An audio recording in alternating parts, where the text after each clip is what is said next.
जय श्री राधे कृष्ण। आप सभी का आपके अपने YouTube चैनल पे बहुत बहुत स्वागत है। आइए आप सब सुनेंगे आज श्रावण मास महात्म्य कथा में दूसरे अध्याय की कथा। हिंदू धर्म में श्रावण के महीने का बड़ा ही विशेष महत्व माना गया है। श्रावण का महीना भगवान शिव को अति प्रिय होता है। इस महीने में भगवान शिव का पूजन करना, कथा श्रवण करना, यह सब बड़ा ही पुण्यफलदायी माना गया है। और श्रावण मास के महीने में जो कि श्रावण मास महात्म्य का कथा भी श्रवण अवश्य ही करना चाहिए। इससे भगवान शिव जी अति प्रसन्न होते हैं और अपने भक्तों पर अपना कृपा बनाए रखते हैं। तो आइए सुनते हैं श्रावण मास महात्म्य दूसरे अध्याय की कथा। तो बोलिए प्रेम से भगवान भोलेनाथ की जय, माता पार्वती की जय। इस अध्याय में श्रावण मास में विहित कार्यों के बारे में बतलाया गया है। ईश्वर बोले कि हे महाभाग, आपने उचित बात कही है। हे ब्रह्मपुत्र, आप विनम्र, गुणी, श्रद्धालु तथा भक्ति संपन्न श्रोता हैं। हे अनघ, आपने श्रावण मास के विषय में विनम्रता पूर्वक जो पूछा है उसे तथा जो नहीं भी पूछा है वह सब अत्यंत हर्ष तथा प्रेम के साथ मैं आपको बतलाऊंगा। द्वेष न करने वाला सबका प्रिय होता है और आप उसी प्रकार से विनम्र हैं, क्योंकि मैंने आपके अभिमानी पिता ब्रह्मा का 5वां मस्तक काट दिया था, तो भी आप उस द्वेष भाव को त्याग कर मेरी शरण को प्राप्त हुए हैं। अतः हे तात, मैं आपको सब कुछ बतलाऊंगा। आप एकाग्रचित्त होकर सुनिए। हे योगिन, मनुष्य को चाहिए कि श्रावण मास में नियम पूर्वक नक्त व्रत करे और पूरे महीने भर प्रतिदिन रुद्राभिषेक करे। अपनी प्रत्येक प्रिय वस्तु का इस मास में त्याग कर देना चाहिए।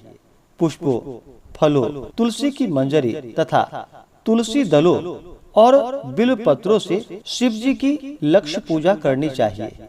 1 करोड़ शिवलिंग बनाना चाहिए और ब्राह्मणों को भोजन कराना चाहिए। महीने भर धारण, पारण, व्रत अथवा उपवास करना चाहिए। इस मास में मेरे लिए अत्यंत प्रीतिकर पंचामृताभिषेक करना चाहिए, अर्थात पंचामृत से अभिषेक करनी चाहिए। इस मास में जो जो शुभ कर्म किए जाते हैं वह अनंत फल देने वाला होता है। हे मुने, इस माह में भूमि पर सोएं, ब्रह्मचारी रहें और सत्य वचन बोले। इस मास को बिना व्रत के कभी व्यतीत नहीं करनी चाहिए। फलाहार अथवा हविष्यान्न ग्रहण करना चाहिए। पत्ते पर भोजन करना चाहिए। व्रत करने वाले को चाहिए कि इस माह में शाक का पूर्ण रूप से परित्याग कर दे।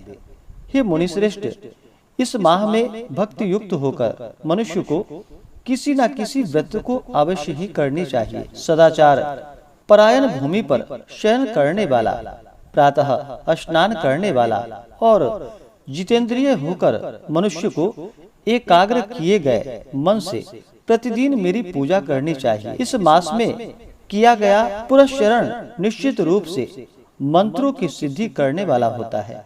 इस मास में शिव के षडाक्षर मंत्र का जप अथवा गायत्री मंत्र का जप करना चाहिए और शिव जी की प्रदक्षिणा, नमस्कार तथा वेद पारायण करना चाहिए। पुरुषोक्त का पाठ अधिक फल देने वाला होता है। इस मास में किया गया ग्रह यज्ञ, कोटि होम, लक्ष्य होम तथा अयूत होम शीघ्र ही फलीभूत होता है और अभिष्ट फल प्रदान करता है। जो मनुष्य इस मास में एक भी दिन व्रतहीन व्यतीत करता है वह महाप्रलय पर्यंत घोर नरक में वास करता है। यह मास मुझे जितना प्रिय है उतना कोई अन्य मास प्रिय नहीं है। यह मास सकाम व्यक्ति को अभिष्ट फल देने वाला तथा निष्काम व्यक्ति को मोक्ष प्रदान करने वाला है। हे सत्तम, इस मास में जो व्रत तथा धर्म है उन्हें मुझसे सुनिए। रविवार को सूर्य व्रत तथा सोमवार को मेरी पूजा व नक्त भोजन करना चाहिए। श्रावण मास के पहले सोमवार से आरंभ करके 3.5 महीने का रोटक नामक व्रत किया जाता है। यह व्रत सभी वांछित फल प्रदान करने वाला है। मंगलवार को मंगला गौरी का व्रत, बुधवार व बृहस्पतिवार के दिन इन दोनों वारों का व्रत, शुक्रवार को जीवंतिका व्रत और शनिवार को हनुमान तथा नृसिंह का व्रत करना बतलाया गया है। हे मुने, अब तिथियों में किए जाने वाले व्रतों का श्रवण करें। श्रावण के शुक्ल पक्ष की द्वितीया तिथि को औदुंबर नामक व्रत होता है। श्रावण के शुक्ल पक्ष की तृतीया तिथि को गौरी व्रत होता है। इसी प्रकार शुक्ल पक्ष की चतुर्थी तिथि को दुर्वा गणपति नामक व्रत किया जाता है। हे मुने, उसी चतुर्थी का दूसरा नाम विनायकी चतुर्थी है। शुक्ल पक्ष में पंचमी तिथि नागों के पूजन के लिए प्रशस्त होती है। हे मुनि श्रेष्ठ, इस पंचमी को रौरव कल्पादि नाम से जानिए।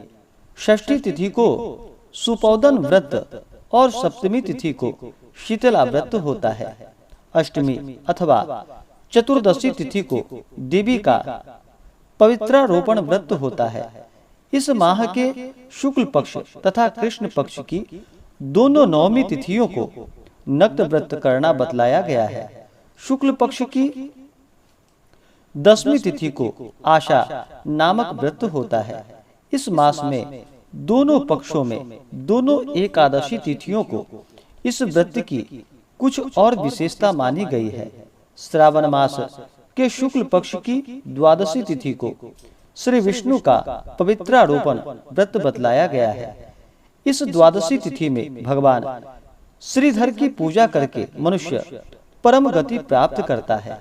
उत्सर्जन, उपाकर्म, सभादीप, सभा में उपाकर्म, इसके बाद रक्षाबंधन, पुनः श्रवणाकर्म, सर्वबलि और हयग्रीव का अवतार, ये 7 कर्म पूर्णमासी तिथियों को करने हेतु बतलाए गए हैं। श्रावण मास के कृष्ण पक्ष में चतुर्थी तिथि को संकष्टी चतुर्थी व्रत कहा गया है और श्रावण मास के कृष्ण पक्ष की पंचमी तिथि के दिन मानव कल्पादि नामक व्रत को जानना चाहिए। हे द्विजोत्तम, कृष्ण पक्ष की अष्टमी तिथि को श्री कृष्ण का पूर्णावतार हुआ।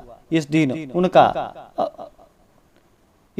उनका अवतार हुआ, अतः महान उत्सव के साथ इस दिन व्रत करना चाहिए। हे मुनि श्रेष्ठ, इस अष्टमी को मनवादी तिथि जाननी चाहिए। श्रावण मास की अमावस्या तिथि को पिठोरा व्रत कहा जाता है। इस तिथि में कुशों का ग्रहण और वृषभों का पूजन किया जाता है। इस मास में शुक्ल पक्ष की प्रतिपदा तिथि से लेकर सभी तिथियों के पृथक पृथक देवता हैं।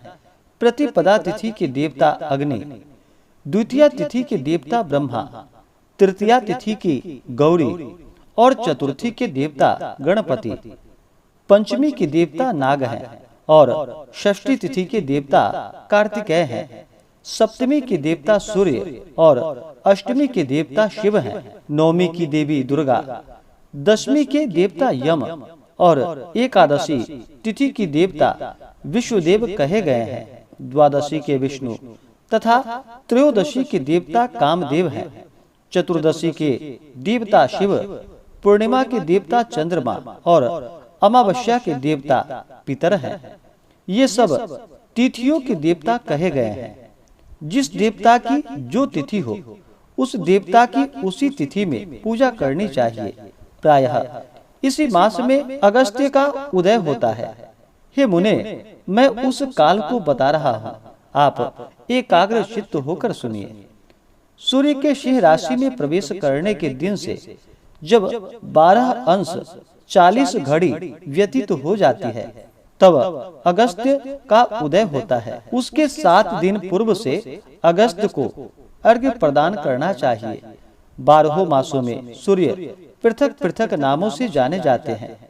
उसमें से श्रावण मास में सूर्य गभस्ती नाम वाला होकर तपता है। इस मास में मनुष्य को भक्ति संपन्न होकर सूर्य की पूजा करनी चाहिए। हे सत्तम, 4 मासों में जो वस्तुएं वर्जित हैं उन्हें सुनिए। श्रावण मास में शाक तथा भाद्रपद में दही का त्याग कर देना चाहिए। इसी प्रकार आश्विन में दूध तथा कार्तिकेय में दाल का परित्याग कर देना चाहिए। यदि इन मासों में इन वस्तुओं का त्याग नहीं कर सके तो केवल श्रावण मास में ही उक्त वस्तुओं का त्याग करने से मानव उसी फल को प्राप्त कर लेता है। यह बात मैंने आपको संक्षेप में कही है। हे मुनि श्रेष्ठ, इस मास में व्रतों और धर्मों के विस्तार को सैकड़ों वर्षों में भी कोई नहीं कह सकता। मेरी अथवा विष्णु की प्रसन्नता के लिए संपूर्ण रूप से व्रत करना चाहिए।